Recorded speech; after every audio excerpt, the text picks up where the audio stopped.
শিং মাছ দিয়ে আলু দিয়ে বেগুন দিয়ে রান্না করব। শিং মাছটা ভেজে নিচ্ছি, পেঁয়াজটা ভেজে মাছটা কষায়া।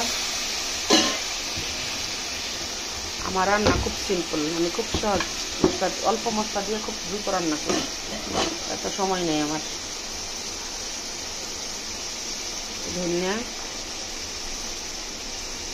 মরিচ গুঁড়া, কারণ আমরা জাল খাই খুব বেশি।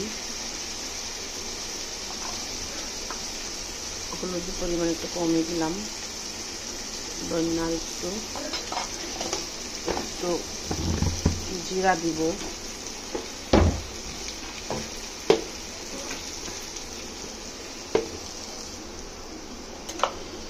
একটু জিরা, এটা কিন্তু ভাজা জিরার গুঁড়া। একটু পানি দিয়ে মশলাটা কষায়।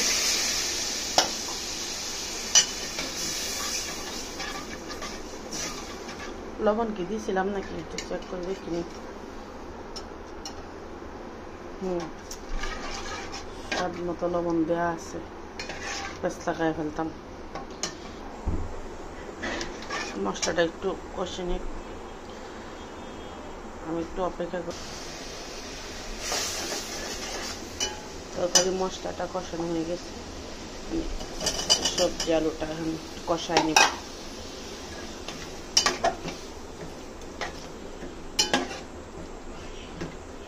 একটু কষো, তারপর ভাজা মাছটা দিয়ে দিব।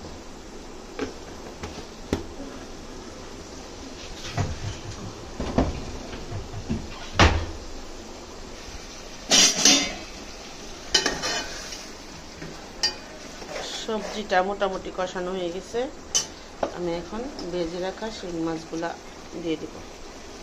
দিয়ে পর্যাপ্ত পরিমাণে ঝোল দিয়ে দিব।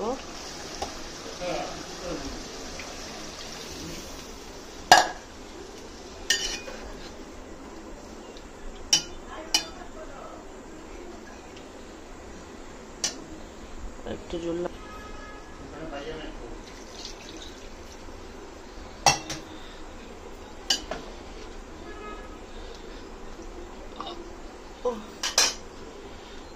ডেকে দিলাম। শুকিয়ে অবস্থা, তরকারি পজিশন।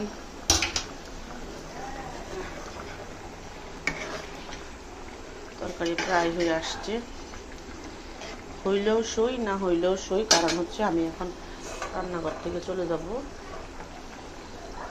কাজ শেষ,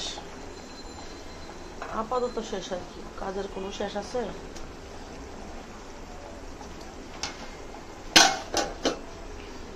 2-3 মিনিট পর আমার মেয়ে এসে বন্ধ করে দিবে।